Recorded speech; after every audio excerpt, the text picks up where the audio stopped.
بسم اللہ الرحمن الرحیم۔ اسلامی تاریخ میں سے نبی کریم صلی اللہ علیہ وسلم کی مبارک زندگی، نبی کریم صلی اللہ علیہ وسلم کی تربیت پرورش شروع سے ہی اللہ نے اپنی خاص رحمت سے بہت اچھے طریقے سے فرمائی تھی۔ بچپن ہی سے آپ کی زندگی انتہائی پاک اور صاف تھی۔ جس ماحول میں آپ پیدا ہوئے اس میں کفر، شرک، بت پرستی عام تھی۔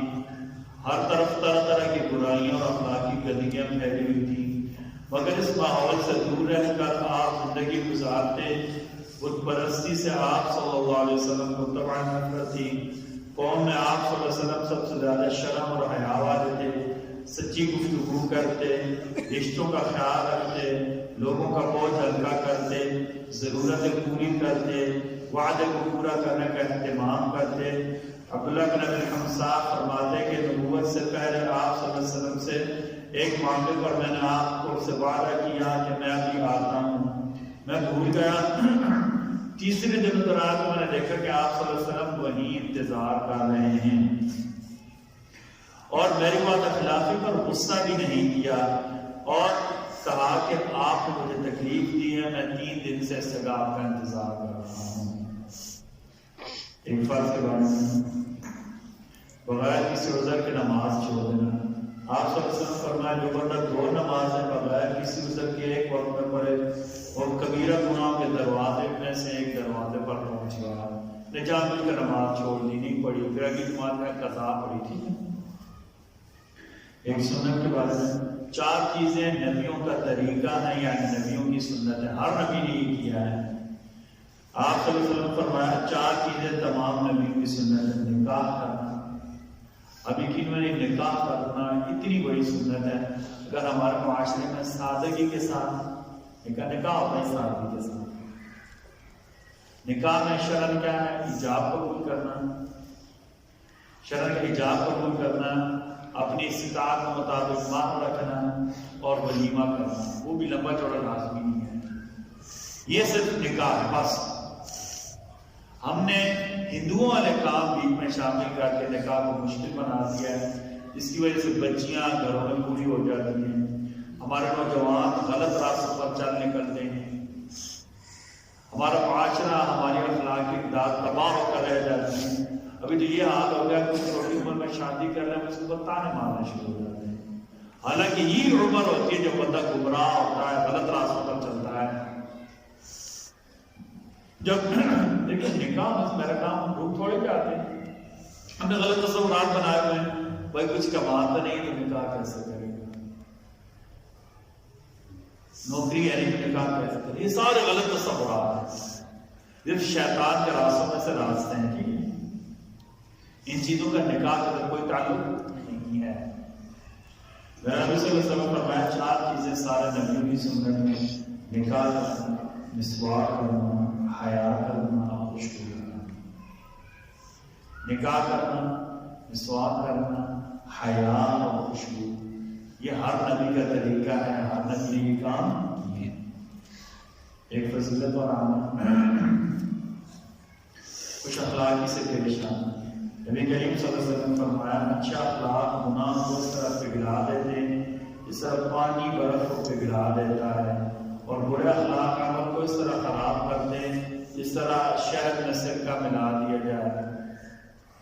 قرآن کے بارے میں مال بڑھانے کے لیے مانگنا، ایک ہوتی نا ضرورت، پتہ بہت مجبور ہو گیا ہے کہ اس سے مانگ لیا ٹھیک ہے، کسی حد تک بات سمجھ آتا ہے، بندہ پیشہ وار ہو اس لیے مانگ کے میرے پاس پیسہ بڑھ نہیں ہے۔ انہیں یاد رکھیں جو مانگتے ہیں ان کا پیسہ کبھی بڑھتا نہیں ہے۔ فراڈیے کا، دھوکے باز کا، مانگنے والا کا پیسہ کبھی کسی نے بڑا ہوا نہیں دیکھا، کم از کم اپنی زندگی میں خوشیاں نہیں دیکھ سکتا، ٹھیک ہے۔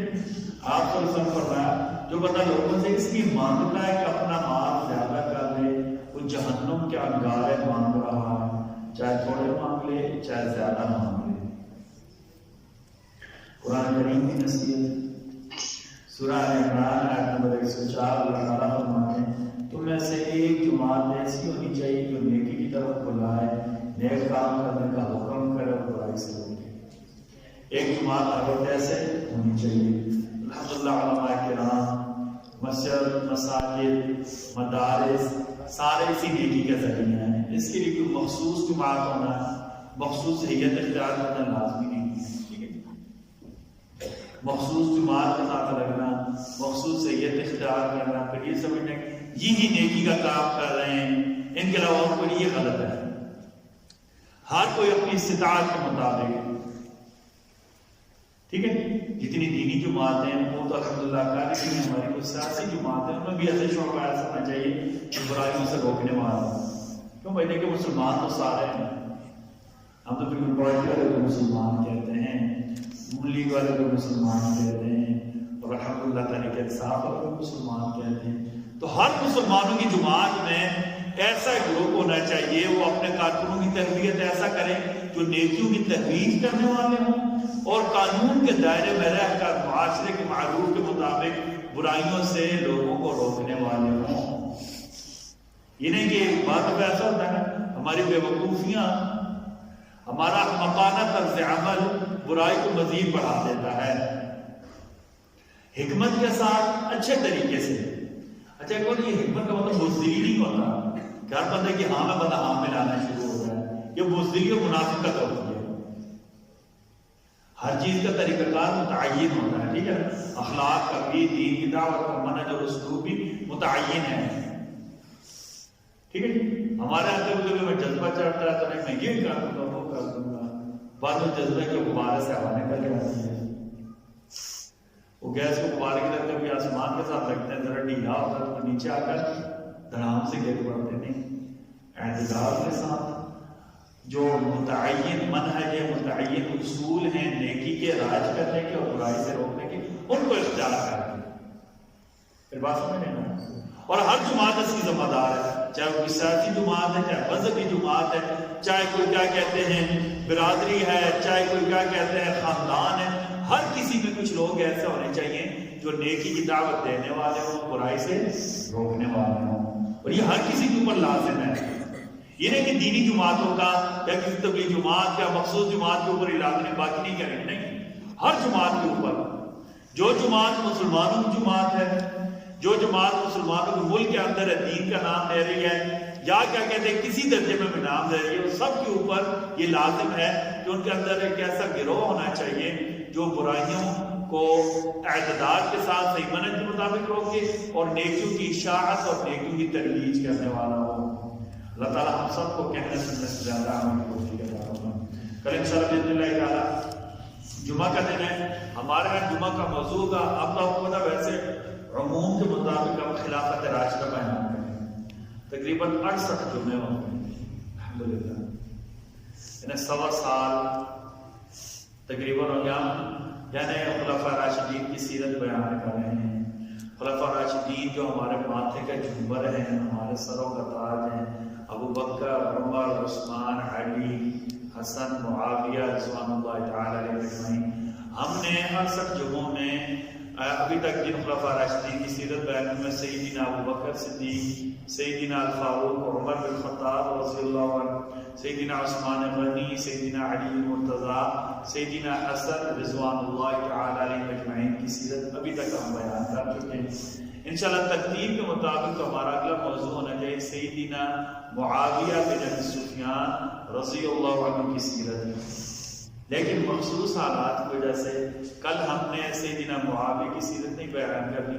کل ہمارا جمعہ کا موضوع ہوگا ہم سب صدیق کے دیوانے ہیں رضی اللہ عنہ وارضاہ. جیسے ہم کہتے ہیں نا کہ ہم کیا کہتے ہیں نبی کے غلام ہیں، ہم تو نبی کے غلاموں کے غلام ہیں، ہم نبی کے غلاموں کے نوکر ہیں. جہاں نبی کے غلاموں کی جوتیاں ہیں وہاں ہم اپنا سر رکھنا فخر سمجھتے ہیں. جہاں صحابہ کرام کے گھوڑوں نے پاؤں رکھے ہیں ہم وہاں اپنے لیے قبریں بنانا اپنے لیے فخر سمجھتے ہیں.